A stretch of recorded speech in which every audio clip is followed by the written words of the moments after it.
oduu teenya jalqabaatiin ummanni Oromoo kaleessa akka bineensaatti ilaalamu arraa nu cunqursuun lafaa fi qabeenya keenya saamuudhaaf amoommataa jira jechuun ONLF ifatti ummata Oromoo irratti qabsoo qawwee eegaluudhaaf dhaadate.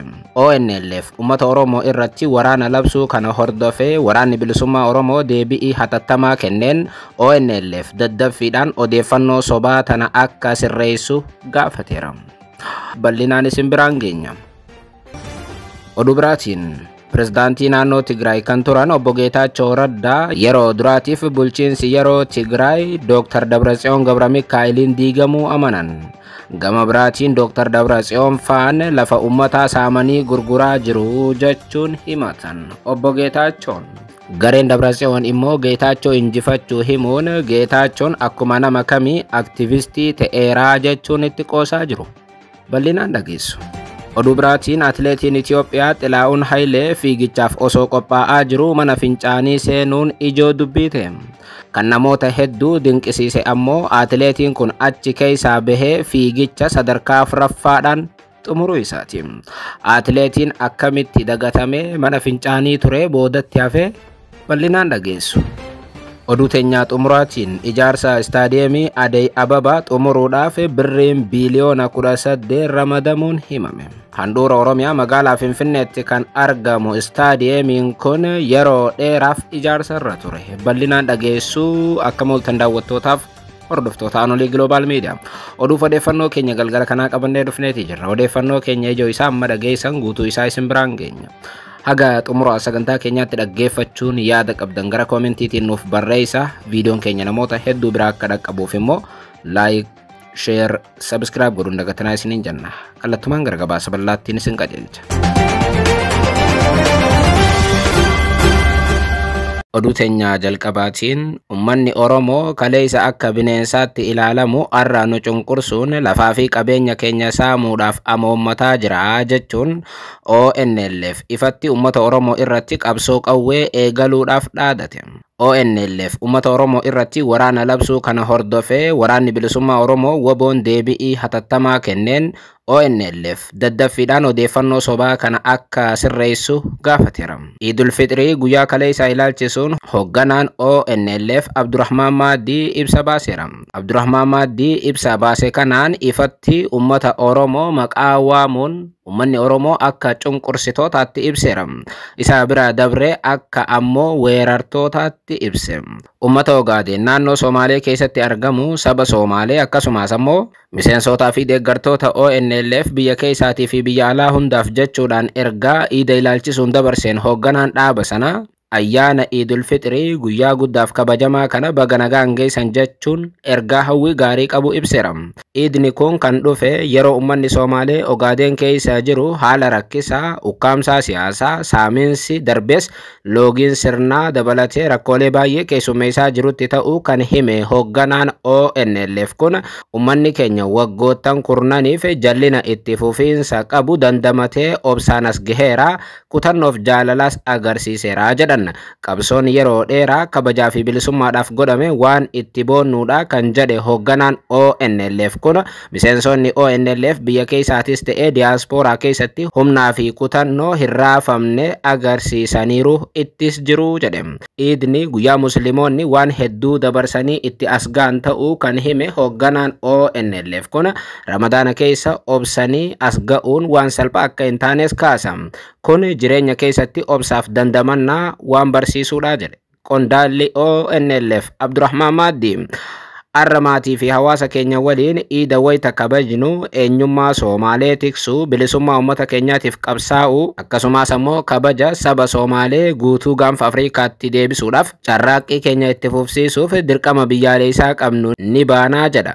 Hoogganaan ONLF miseensonni ONLF manguddoonni, dargaggoonni, deeggartoonni fi ummanni bakka bu'an hundi tokkummaa naamusaa fi mul'ata ifa ta'een kaayyoo biyyaalessa uummata Somaalee Ogaadeen naannoo Somaalee keessa jiru bilisoomsuudhaaf tokkummaa fi gamtaadhaan akka hojjettan waamichaan godhas jedhan. hoogganaan ONLF Abdurrahman Maaddi. Ummanni keenya jaarraa tokko oliif bilisummaa isaatiif qabsaa'eera kan jedhan qondaalli ONLF arra namni sobee nu gowwoomsuu hin danda'u jechuun hime. Gowwoomsaan akka durii heera sobaa ofiin of bulchuu fakkeessaa filannoo sobaatii fi dimokiraasii fakkeessaa Itoophiyaa keessa akka jiru kan hime qondaalli ONLF kun warri tokko ta'uu dadhaban amma booda gabroonfamuudhaaf akka jiranis akeekan.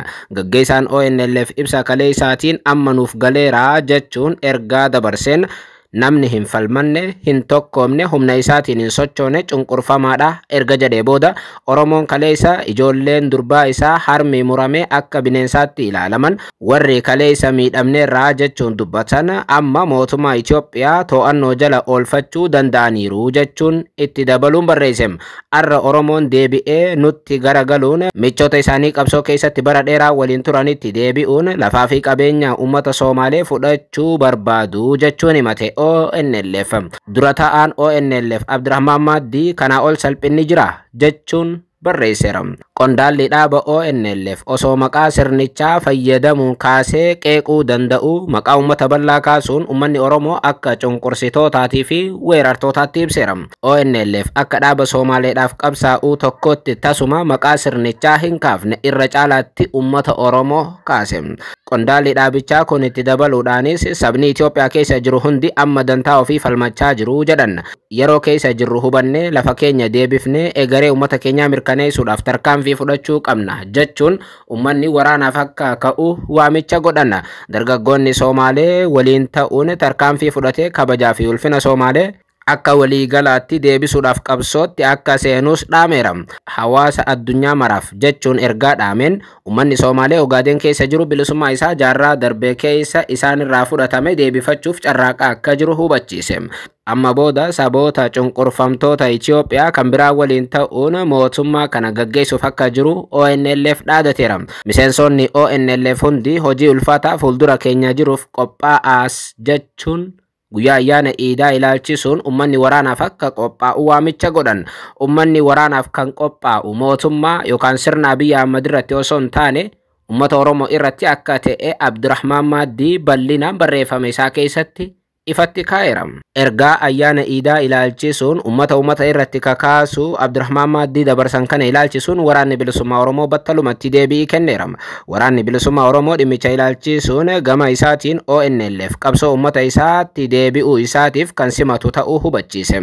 Waraanni bilisummaa Oromoo ibsa baaseen uummanni Somaaleetii fi Oromoo walitti hidhamiinsa gadi fagoo akka qooddatan himee dabrees obboleessa qabsoo ta'uu yaadachiiseera. Uummanni lamaan warra jaalalaa walitti hidhame akka ta'e kan hime waraanni bilisummaa Oromoo sochii siyaasaa qabsoo waloo irratti yeroo hunduma cunqursaa ofirraa ittisuu keessatti michuu ta'aniirus jedhe waraanni bilisummaa Oromoo.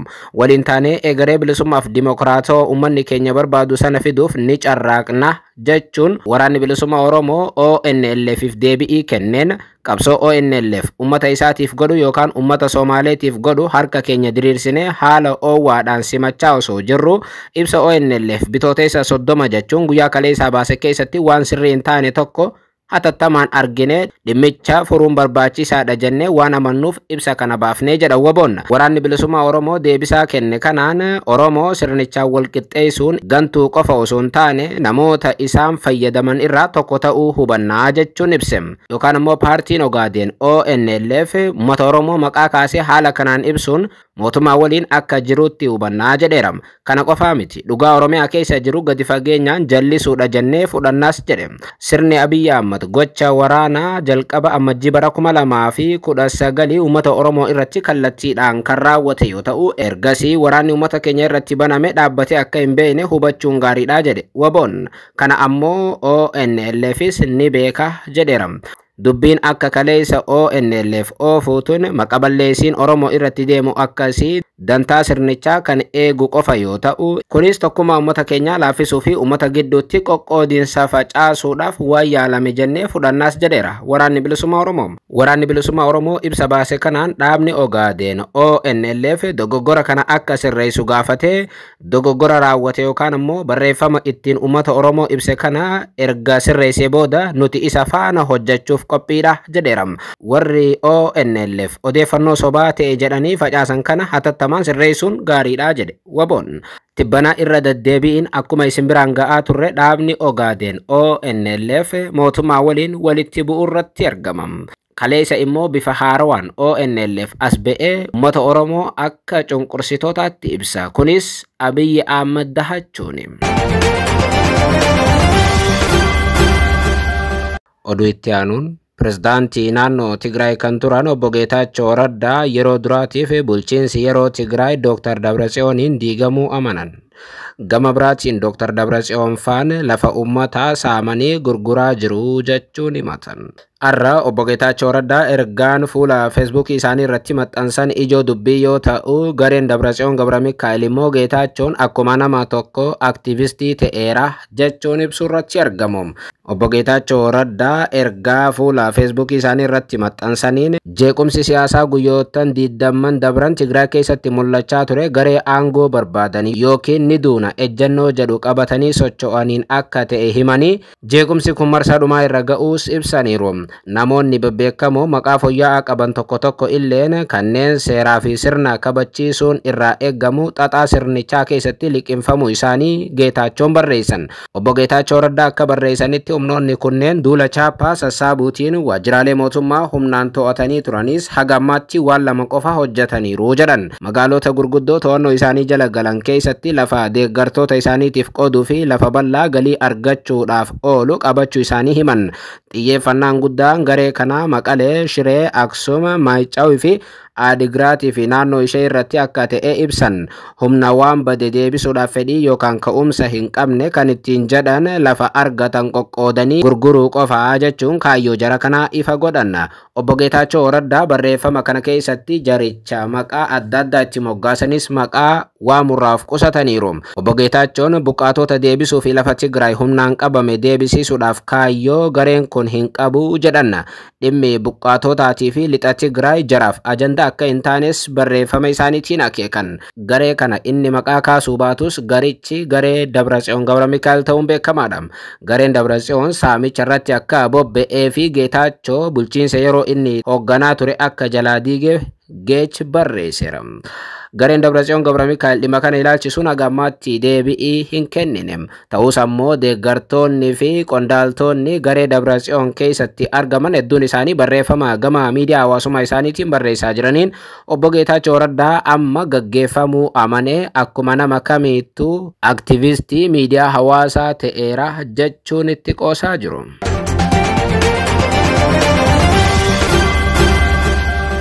Oduu biraatiin atileetiin Itoophiyaa Xilaa'uun Hayilee fiigichaaf osoo qophaa'aa jiru mana fincaanii seenuun ijoo dubbiite. Kan namoota hedduu dinqisiise garuu inni achi keessaa ba'ee fiigicha kana sadarkaa afuraffaan xumuruu isaati. Guyyaa kaleessaa Ameerikaa Kaalifoorniyaatti fiigicha Intercontinental Tour bara 2025tu fiigame. Fiigichi meetira 1000 eegalamuudhaaf atileetonni iddoo isaanii qabatanii eeggachaa turan. Jidduu tanatti koreen dorgommichaa fiigichi kun daqiiqaa 2f barfatee akka eegalu murteessee atileetonnis bittinnaa'an. Yeroo kana gidduutti atileetonni hedduun qaama isaanii ho'ifataa tiraakii irra yoo turan, kanneen biroo ammoo mana fincaanii tiraakii irraa meetira 200 fagaatee argamutti deeman. Kanneen keessaa tokko atileetii Itoophiyaa beekamaa Xilaa'uun Hayilee ture. Atileetichi akkuma mana fincaanii ol seeneen mana fincaanii keessa barfateera. Abbaan murtee dorgommichaa turtii daqiiqaa takkaaf sakandii 45 booda fiigicha eegalchiisan.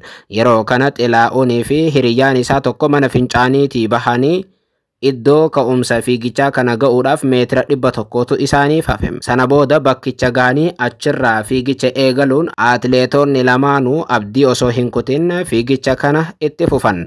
Xumura irratti ammoo kan baay'ee namootaatti ajaa'iba ta'e Xilaa'uun Hayilee fiigicha kana duubaa eegaluun sadarkaa afuraffaa ba'uun golabe. Hedduudhaanis jajamee dhimmichi ijoo miidiyaalee namoota ispoortii hordofanii ta'eera. Oduu teenyaa xumuraatiin ijaarsa istaadiyeemii Addis Ababaa xumuruudhaaf birriin biliyoona 18 ramadamuun himame. Magaalaa Finfinneetti ijaaramaa kan jiru istaadiyeemii Addis Ababaa xumursiisuudhaaf birriin biliyoona 18 akka barbaachisu himameera. Hojiiwwan ijaarsa istaadiyeemii Addis Ababaa hafan waggaa 2 gidduutti xumuruudhaaf hojjetamaa jiraachuunis eerameera. Hojiiwwan hafan ittiin xumursiisuudhaaf ammoo birriin biliyoona 18.6 ramadamuu isaa Ministeerri Aadaa fi Ispoortii beeksiseera. Ijaarsa istaadiyeemichaa xumursiisuudhaaf Ministeerri Aadaa fi Ispoortii dhaabbata ijaarsaa koominikeeshinii Chaayinaa waliin waliigaltee mallatteesseera. Hojiin ijaarsa istaadiyeemii Addis Ababaa bara 2008 eegalamuun isaanii yaadatama. Ijaarsi istaadiyeemii kanaa waggoota 17 oliif gaggeeffamaa kan ture yoo ta'u, ammallee waggoota lamaan dhufaniif itti fufa jedhameera. Walumaa galatti yoo xiqqaate waggoota 20tti kan dhiyaatuuf istaadiyeemiin kun ijaaramaa jiraata. Yeroo gaarii.